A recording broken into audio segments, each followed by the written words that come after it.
Dictation start होगा 5 second बाद। Start. Jammu Kashmir में कई संगठन और संस्थाएं सीमा पार सक्रिय आतंकी संगठनों की शाखा के तौर पर काम करती रही हैं। जमात ए इस्लामी भी उन्हीं में से एक है।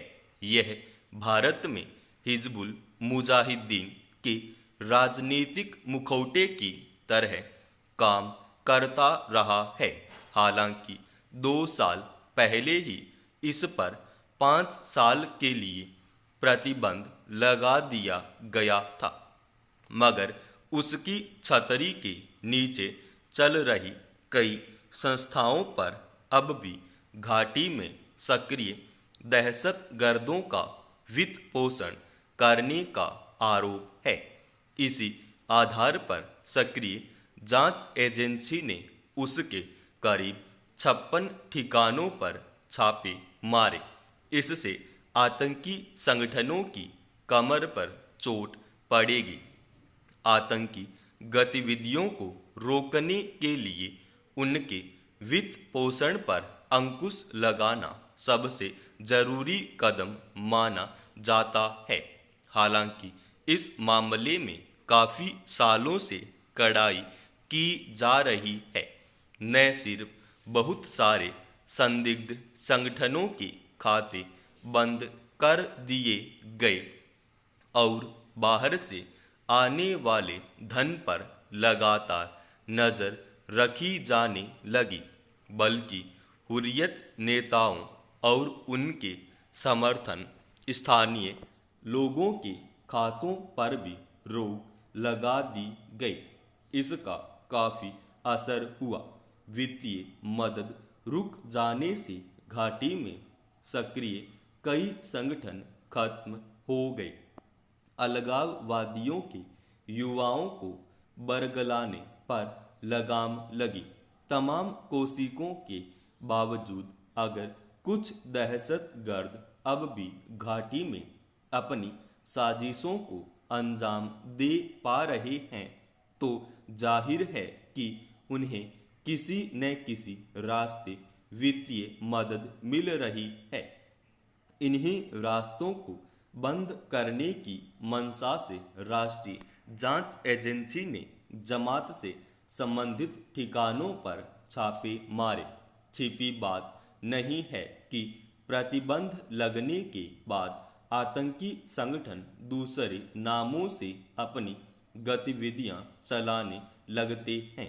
मसलन जमात ने घाटी में दूसरे नामों से अनेक शैक्षणिक संस्थाएं भी खोल रखी हैं, जिनमें न सिर्फ आतंक का सबक सिखाया जाता है, बल्कि उनके जरिए दहशतगर्दों का वित्त पोषण करने की मदद भी काफ़ी जाती है।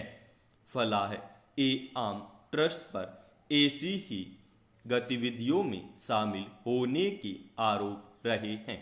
उस पर भी एनआईए ने दबिश डाली। इससे न सिर्फ आतंकियों के लिए पैसे आने का रास्ता बंद होगा, बल्कि स्थानीय लोगों पर भी असर पड़ेगा, जिनके बच्चे उसकी संस्थाओं में पढ़ते हैं। हालांकि बहुत घाटी के सारे लोग अब समझ चुके हैं कि अलगाववादी ताकतें उन्हें बरगलाती आई हैं और भारतीय सीमा से अलग होकर उनका मुस्तकबिल अंधेरे में ही रहेगा।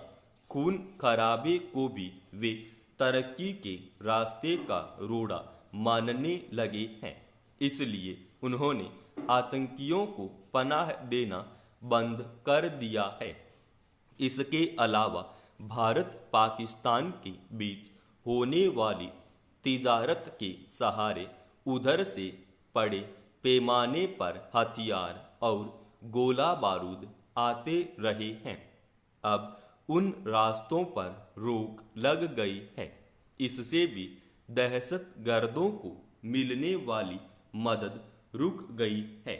सुरक्षा बलों की सघन तलाशी और निगरानी से घाटी में उनके ठिकाने काफी हद तक खत्म हो गए। इन सब का असर घाटी के आतंकवाद पर दिखने भी लगा है। अगर वे कहीं बचे हुए हैं तो स्थानीय लोगों को डरा धमकाकर अपने पक्ष में कर पाने की वजह से बचे हुए हैं, मगर उनकी इन कोशिशों को भी बेअसर कर दिया जाता है। स्थानीय लोग खुद अब पहले की तरह उनके साथ खड़े नजर नहीं आते, इसलिए आतंकियों की खींच बढ़ी है और वे स्थानीय लोगों को धमकाते और मारते देखे जाने लगे हैं।